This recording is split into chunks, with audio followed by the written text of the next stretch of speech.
allez être satisfait parce qu'on en a un ce soir. Il est un peu dingo quand même. Il vient de rajouter 3 nouveaux. Il est écrivain comme vous. Peut-être même qu'il vend autant de livres que vous. Il a rajouté 3 nouveaux chapitres de son livre Les leçons du pouvoir, à paraître en poche donc. Comme apparemment il a toujours quelque chose à dire, nous avons décidé de le recevoir dans la revue de presse. Mesdames, messieurs, voici François Hollande.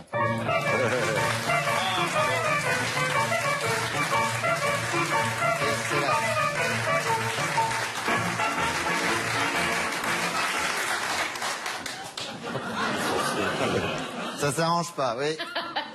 Mes chers compatriotes, merci de m'accueillir ce soir, car oui, je n'intéresse plus personne, mais je suis toujours là. Un peu comme le feuilleton Plus belle la vie, le Paris-Dakar ou Michel Drucker. Mais hélas, pas comme la toiture de la cathédrale Notre-Dame de Paris. D'ailleurs, à ce sujet, si vous me le permettez, j'ai une déclaration à faire. Ah. Oui, vous avez remarqué qu'après l'incendie, la seule chose qui a résisté, et que l'on voit toujours d'ailleurs, c'est l'échafaudage. C'est notre fierté. Puisque maintenant, ce qui symbolise Paris, ce ne sont plus les monuments architecturaux, ce sont les travaux d'Anne Hidalgo. Et puis, vous avez vu cette solidarité, Monsieur Mabille en parlait, les familles Arnaud et Pinault qui annoncent pour 300 millions d'euros de dons, la famille Bettencourt qui va donner 200 millions d'euros. Heureusement que Nicolas Sarkozy s'est retiré de la vie politique, car ses amis n'auraient plus assez d'argent pour financer sa campagne. Mais je crois connaître les causes de l'incendie de Notre-Dame. En effet, le président Macron devait annoncer le même jour, vous en souvenez, la suppression de l'ENA. Et pour que ça ne se fasse pas, l'école aurait demandé aux anciens élèves d'aller mettre un cierge à la cathédrale. Et quand on connaît la compétence des énarques...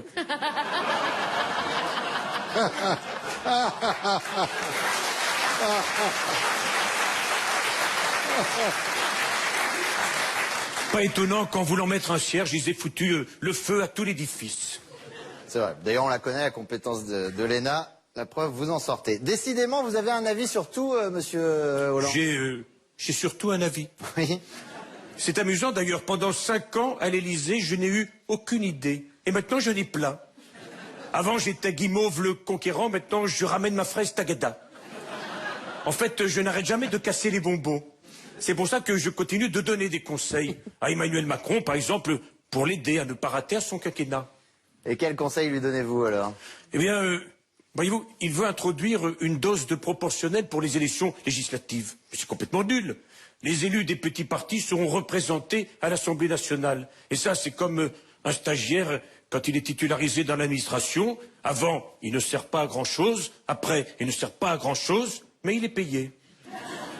Je peux donner également des conseils à Christophe Castaner, qui est fait pour être ministre de l'Intérieur, comme Bernadette Chirac est faite pour présenter le salon de l'érotisme. Faut voir. Même... C'est lui qui dit faut voir. Oui, mais c'est un spécialiste qui parle, monsieur Rose. Même aux députés de l'opposition, je peux aussi donner des conseils. Vous voyez, par exemple, ils ont proposé le RIP, le référendum d'initiative partagée. C'est complètement nul. Moi, au lieu d'un RIP, je proposerais une participation d'investissement populaire. Une pipe. Parce qu'en France, avec une bonne pipe, on peut avoir l'aval de beaucoup de monde. Voilà.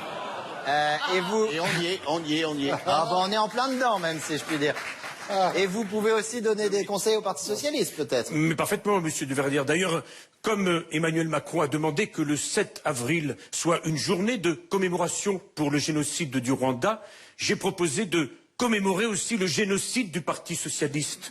Mais pas le 7 avril, le 6 mai. Le 6 mai, puisque vous vous en souvenez, c'est le jour de ma victoire à la présidentielle de 2012. Quant à la tête de liste pour les européennes, mais je me demande d'où ils ont sorti ce Raphaël Glucksmann. Tout le monde trouve qu'il manque de carrure, mais c'est normal pour être leader du Parti Socialiste. Il faut quelqu'un de beau, d'élégant, qui a un charme viril, et qui porte fièrement le casque intégral pour tomber la starlette en scooter. Bref, il faut quelqu'un de charismatique, qui n'a pas besoin de répéter 2 fois les choses pour être entendu, et qui n'a pas besoin de répéter 2 fois les choses pour être entendu. Et... Alors,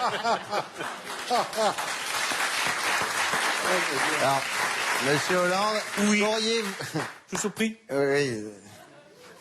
Faut réduire quand même. Qu'auriez-vous fait si, comme lui, vous aviez été pied au mur? Au pied du mur, vous voulez dire. Au pied du mur.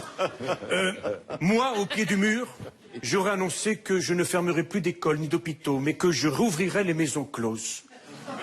Moi, au pied du mur, j'aurais déplacé la fête des grands-mères après l'été. Comme ça, en cas de canicule, ça aurait permis d'économiser l'argent des cadeaux. Allô, Moi, au pied du mur, j'aurais appliqué la TVA à taux zéro sur les compotes et les purées. Car ce sont les produits de première nécessité pour mes amis les sans-dents. Moi, au pied du mur, j'aurais lutté contre les logements passoires en distribuant des autocollants « J'ai voté François Hollande ». Car dire que l'on a voté pour François Hollande, ça isole.